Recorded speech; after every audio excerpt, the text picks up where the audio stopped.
forget to subscribe.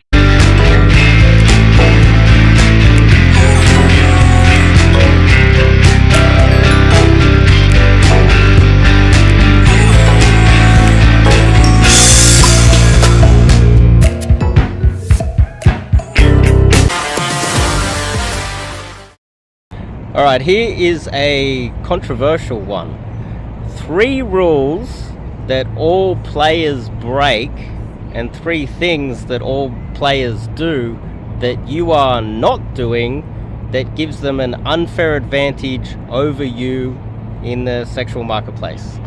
Before we kick it off, I'm Dave, and this channel is dedicated to giving you no BS, novel dating advice for the modern man. Top link in the description. Check out my website and sign up to do some coaching with myself, cold approach coaching, and others as well.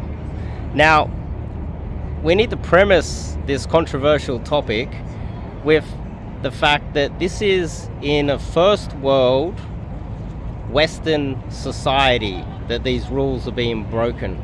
And they're not real rules, they're more moral, cultural rules that have been set up to oppress men. Even though women, on the other hand, don't have to obey these rules, and there's no pressure on them to obey these rules, it's a double standard in the culture that is set up really to oppress men, hold you back, and give the advantage to the opposite sex. And players that understand this, they break these rules because they know in a first world country, keep in mind this is the Harbour Bridge, the Opera House is over here. This is a first world country.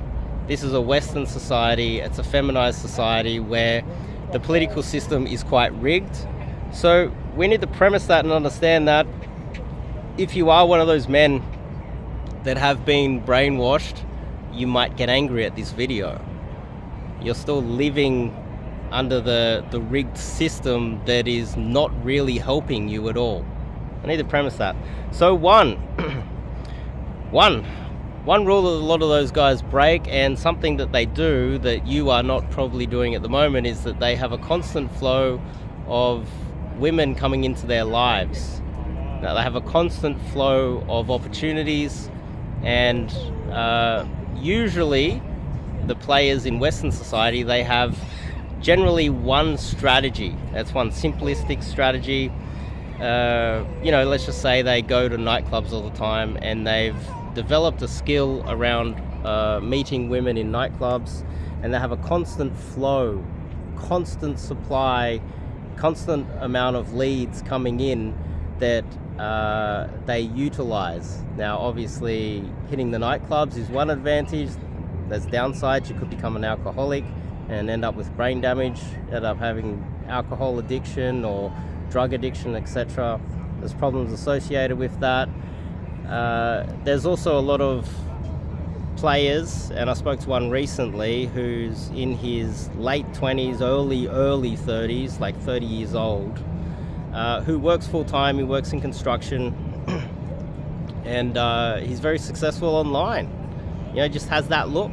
He gets a lot of matches all the time, and he's doing quite well. Then, of course, there's the guys that know how to approach during the daytime and have that skill as well. Generally, they have one skill. They don't have a multitude of all of them. Another aspect of it is that they don't take anything seriously. They don't get attached. There's some birds. Welcome to Sydney, the seagulls. They don't get attached early. They understand that just dating a girl or sleeping with a girl, it is not a monogamous relationship early on, and that women have so much leverage and power in the system that if they get attached on the first date, second date, or even after sleeping with a girl for a month, that she can leave at any moment, because this is how Western society is rigged in favor of women. They fully understand that, and so therefore they never ever get attached early.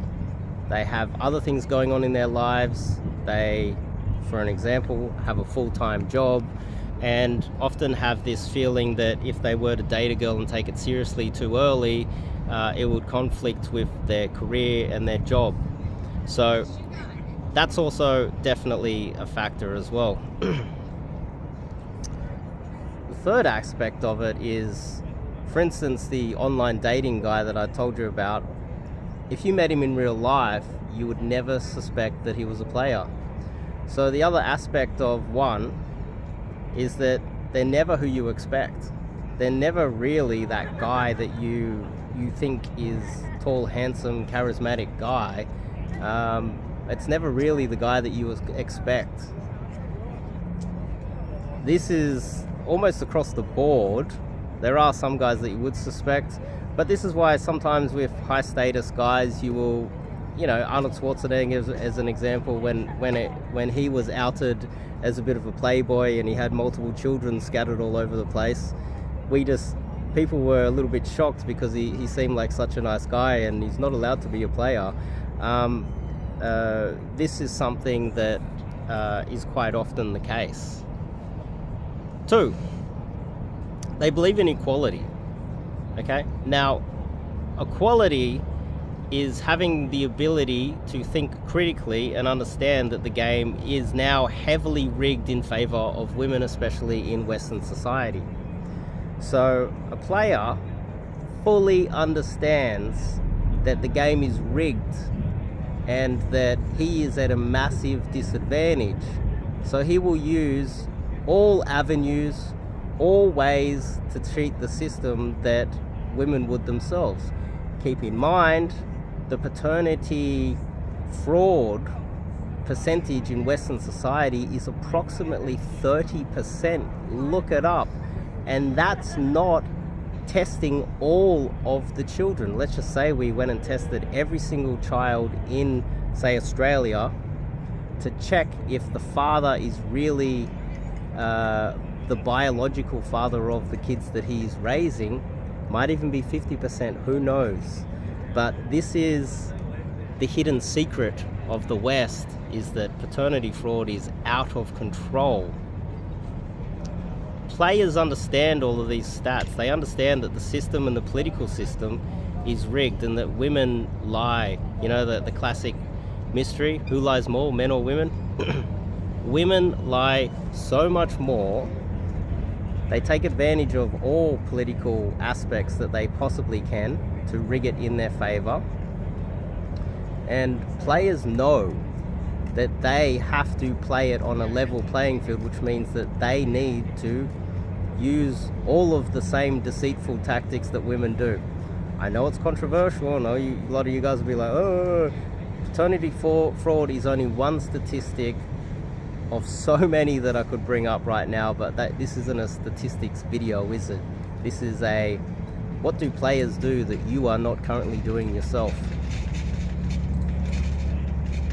The other aspect of that is that they know, let's just say an example, the equality bleeds over to how they date. So if they go out on a date with a girl and she is spending the entire date, early in the date, looking at her phone, disrespecting him, she's kind of rude, she kind of seems like she's not really interesting, who knows, she might be texting other guys while on the date. He doesn't feel obligated to be kind and nice to her and stick around and pay for the entire date and pretend and be super nice to her when she's not reciprocating the same respect. Let's just say he goes out on a date with a girl and she's spending all of the time looking at her phone. She's like giving one-word answers. She's not even treating him like he exists. She's just treating him like a credit card that's there to pay for the date and pay for her because she's so entitled. He will leave on the date before paying the bill or before even ordering the food if she's rude. That is also connected to him having a lot more options because let's just say he goes to the nightclub all the time. He has other girls in his phone. His little black book is full of other girls. He has other options on his online dating profiles. He has that, one reason he has a lot of options, and the second one, that bleeds over into it, because when he goes out on dates, if girls don't seem like they're interested, he's not going to be super nice, because a lot of women these days, they don't live up to the standard of civil society. Not all, but a large percentage these days, and that percentage seems to be increasing every day. So let's just say he's talking to a girl and she's rude, he will be rude back. He won't be disrespected, and he will leave. He doesn't care. And he's not going to be walked over. This is one thing that players do have, where guys that don't have a lot of options, and even guys that have a lot of options, they will allow women to walk all over them, which is also an aspect of why society is the way it is these days. It's because men are allowing that. That's a big one, I would say. Equality in all avenues. And now three, which is the most controversial of all, okay? The most controversial one of all is that women lie to men all the time. All the time. Almost everything about them is a lie. And to understand how, let's just say, if a woman, she's earning $50,000 a year, she expects her man to be earning $55,000, $60,000, $100,000 a year. It's rigged in her favor. She very rarely will date down, not only financially, but looks-wise. Let's just say, how many women would prefer to date a shorter man? They prefer taller men that are earning more money than them, that are better looking and good, and have a better career and everything, and a better social circle. Women don't go to men and go, hey, I've got all this money, I've got this nice apartment, I've got this career, I'm taller than you and better looking than you and a lot younger than you, and I've also got a group of friends that I'd like to introduce you and bring you into my life. And the man just says yes or no, answers, looks at his phone, doesn't have to bring any personality, and joins her life, and she supplies everything. It's the total opposite. Men have to come with the height, earning the most amount of money. They need to pursue the women, which puts them at a disadvantage. And they bring the woman most of the time into his group of friends, his tribe, and they join his tribe. Now, premising it with that, the end bit is players lie. That's the controversial thing. Players lie, and I know this is only controversial for men that aren't up to date with what is happening today. Let's just say I was a multimillionaire living in South America or in Asia or Eastern Europe, and I had a lot of money, I had a lot of leverage, I had a lot more freedom than I do in the Western society. Then whenever I'm dating a girl, I'm far more obligated to be truthful and not mess around with her and play up, because I've got all of the leverage, you see? But in the West, you've got no leverage. And I do know some extremely wealthy, successful men that have got themselves trapped into a marriage where the woman is taking advantage of him. He's got some kids and he's paying for everything, and if he was to break free of that, he would lose half of everything that he's got, and his entire life would be ruined. Not to mention, she could bring up some charges against him, and she could ruin his life in other ways, maybe ruin his public persona. It could leak out. So many things could go wrong to high-value men in the West, and so he, trying to be the upstanding moral citizen that he is, never lies, never does anything wrong, does the right thing all the time, and he's getting taken advantage of. This is not the same case if he was living in Thailand or Brazil or Poland, because he would have a lot more leverage there, he would have a lot more freedom over there, he wouldn't be getting abused by the political system, it wouldn't be rigged against him, etc, etc, etc. So he would then have a lot more power in the relationship, and therefore morally he would have a lot more reason to be honest with his intentions and treat her with the utmost of respect. But in a place like Australia, it's so rigged where lying, paternity fraud, getting rorted while getting married. We've now got de facto rules and laws where they can take half your money just by dating you for 2 seconds.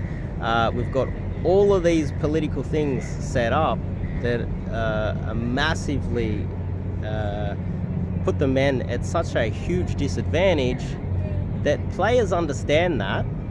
They have the critical thinking, they're not brainwashed by society, and they understand that the only way to get some sort of even playing field out of it is to lie. If you were in South America and you've got a lot of money and you're jacked, sure, you need to be honest, because morally these girls are at such a disadvantage. But let's just say it's somewhere else, like New York or LA or Sydney, Australia, or London or Toronto, Canada, you're at a huge disadvantage. And so therefore you need to play the game with the rules that are set out in front of you. And when people try to morally attack you, well, you're gonna have to play the game the way it's rigged, fair. This is why men like sports.